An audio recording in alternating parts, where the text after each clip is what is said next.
بسم اللہ الرحمن الرحیم. پروڈکٹ خلاف رائے کے ساتھ میں ہوں افتخار کاظمی. ایک تیرے آنے سے پہلے، ایک تیرے آنے کے بعد. تبدیلی سے پہلے 1 کروڑ نوکریاں دیں گے. تبدیلی کے بعد خود کو تباہ کرنا ہو تو پھر سرکاری نوکری کر لیں. تبدیلی سے پہلے 50 لاکھ گھر بنائیں گے اور تبدیلی کے بعد سکون صرف قبر میں ملتا ہے. تبدیلی سے پہلے بیرون ملک سے 200 ارب ڈالر لائیں گے اور تبدیلی کے بعد ریکارڈنگ سے سونا نکال کر ملک کی تقدیر بدلیں گے اور قرضے اتاریں گے. سرکاری نوکری دے دو. میں کہا کیوں سرکاری نوکری چاہیے؟ بس یہ پینشن لگ جائے گی، آئے گی، کام کرو یا نہ کرو گی تنخواہ مل جائے گی. یہ جو راستہ ہوتا ہے تباہی کا راستہ ہے. صرف جو 2 کانے ہیں، 14 ہیں وہاں سونے اور تانبے کی کانے ریکارڈ ڈیک میں. 2 کے اندر صرف نفع اتنا ہے کہ ہم جتنا بیرون ملک قرضہ وہ ادا کر سکتے ہیں. انسان بن ہی نہیں سکتا جو ڈرتا ہے، ہارنے سے ڈرتا ہے. ذلیل کر دیں گے جی مجھے، میں اس سے خوف زدہ ہوتا ہے. لوگ مجھے کیا کہیں گے؟ وہ بھی اللہ نے کہا جو مرضی کرو. شام کو میڈیا پہ آپ نے جو مرضی کہنا ہے عمران خان کے متعلق، عزت وہ دینے والا ہے. کوئی انسان آپ کی عزت نہیں لے سکتا، کوئی آپ کو ذلیل نہیں کر سکتا. تبدیلی سے پہلے دعویٰ تھا کہ کرپشن ختم کر دیں گے اور کرپٹ لوگوں کو الٹا لٹکا دیں گے. تبدیلی کے بعد رشوت کے ریٹ ہی ڈبل ہو گئے. تبدیلی سے پہلے مہنگائی پر قابو پالیں گے اور تبدیلی کے بعد میرا تو 2 لاکھ تنخواہ میں بھی گزارا نہیں ہوتا. تبدیلی سے پہلے IMF سے قرض نہیں لیں گے. تبدیلی کے بعد IMF سے قرض نہ لیتے تو ڈیفالٹ ہو جاتے. تبدیلی سے پہلے مشکل وقت ختم ہونے والا ہے اور تبدیلی کے بعد قوم کو مشکلات کا سامنا کرنا پڑے گا. تبدیلی سے پہلے دنیا بھر میں سبز پاسپورٹ کی عزت کرائیں گے اور تبدیلی کے بعد عوام کو آٹا، چینی، گھی اور دالوں کے لیے راشن کارڈ دیں گے اور راشن کی لائن میں لگائیں گے. تبدیلی سے پہلے ہمارا مقابلہ دنیا سے ہے اور تبدیلی کے بعد ہمارا مقابلہ اپنے ہی مافیا سے ہے. تبدیلی سے پہلے نوجوان ہمارے ملک کا سرمایہ ہے، انہیں روزگار دیں گے اور تبدیلی کے بعد روزگار دینا حکومتوں کا کام نہیں ہوتا.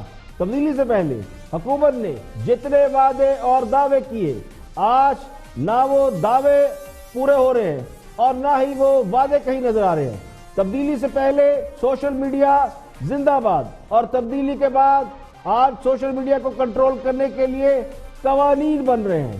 تبدیلی سے پہلے میڈیا بہت اچھا لگتا تھا، تبدیلی کے بعد اس میڈیا کو نہ دیکھے نہ سنے. تبدیلی سے پہلے عوام کو ریلیف دینے کے وعدے، پیٹرول، بجلی، گیس سستی کرنے کے دعوے اور تبدیلی کے بعد ہر طرف مہنگائی ہی مہنگائی. تبدیلی سے پہلے خان صاحب یہ کہتے تھے کہ وہ اس ملک کی سمت درست کر لیں گے، اسے خوشحالی کے راستے پر ڈال دیں گے اور تبدیلی کے بعد حکومت کی اپنی سمت کا پتہ نہیں چل رہا کہ وہ کہاں جا رہی ہے، کس طرف جا رہی ہے. تو حکمران جماعت ان تمام دعووں اور وعدوں سے یو ٹرن لے چکی ہے اور تبدیلی کے سب سے زیادہ جھٹکے تبدیلی کی خواہش رکھنے والوں کو لگ رہے ہیں. آج کل مہنگائی ختم کرنے کے دعوے کیے جا رہے ہیں لیکن مہنگائی ختم نہیں ہو رہی. کرپشن ختم کرنے چلے تھے لیکن مہنگائی عوام کے گلے میں توق کی طرح ڈال دی گئی ہے. اب ایک دعویٰ یہ کیا جا رہا ہے کہ ریکارڈ کے سونے سے قرضہ اتاریں گے. تو لگتا یوں ہے کہ حکومت کے پاس دعووں وعدوں کی کوئی کمی نہیں. لوگ یہ کہنے لگے ہیں کہ زندگی ہے یا کوئی طوفان ہے، ہم تو تبدیلی کے ہاتھوں مر چلے. آگے بڑھتے ہیں اور گفتگو کر رہے ہیں وفاقی وزیر ریلوے سیاسی معاملات کے اوپر شیخ رشید مولانا فضل الرحمان کے دھرنے اور اپوزیشن کی سیاست کے حوالے سے اپنی پیشن گوئیاں کر رہے ہیں. دیکھتے ہیں کیا فرماتے ہیں شیخ رشید.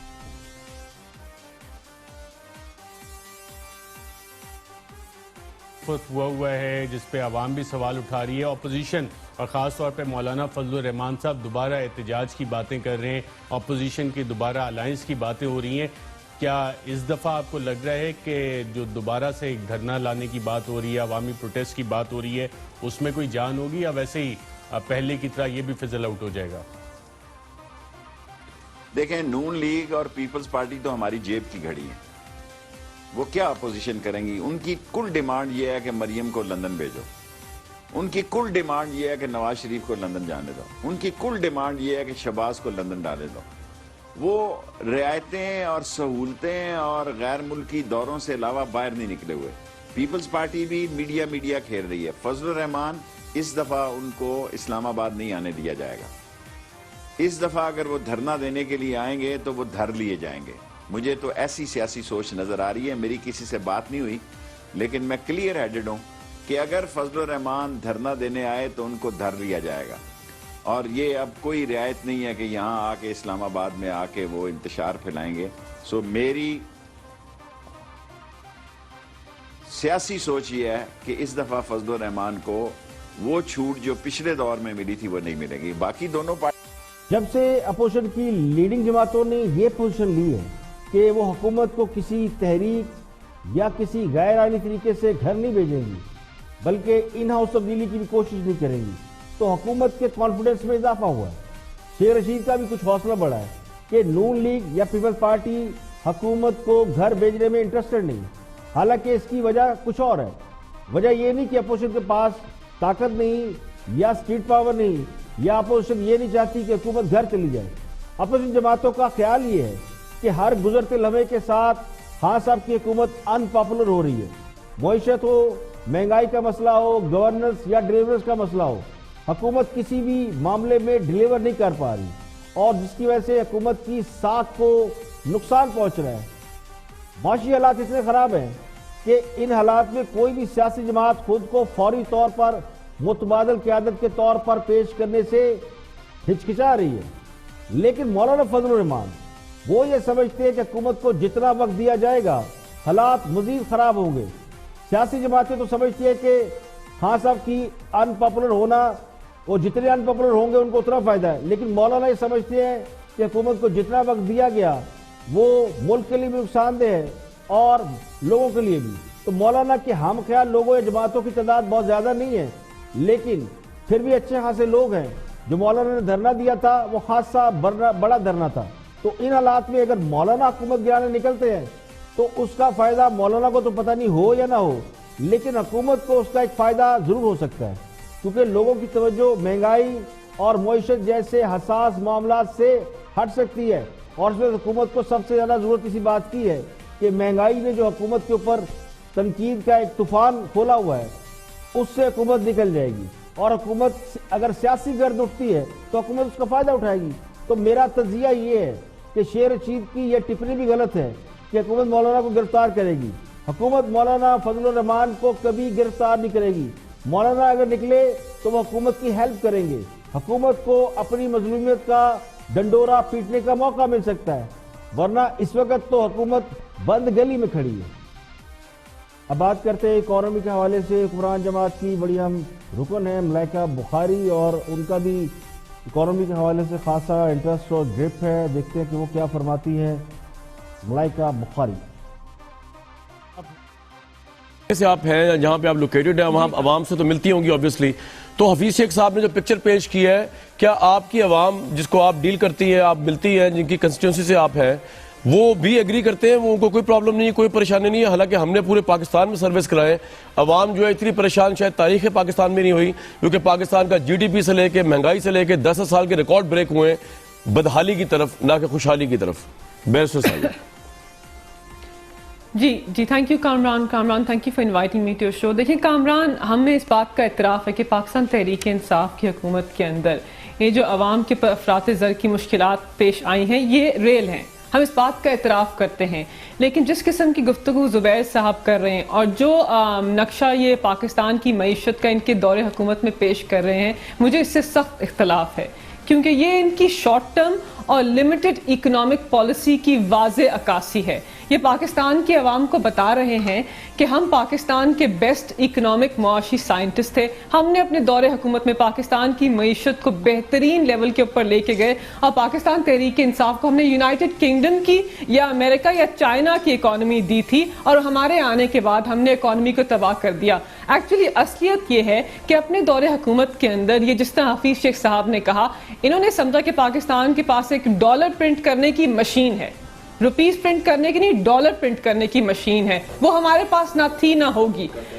95 ارب کے فورن لونز 20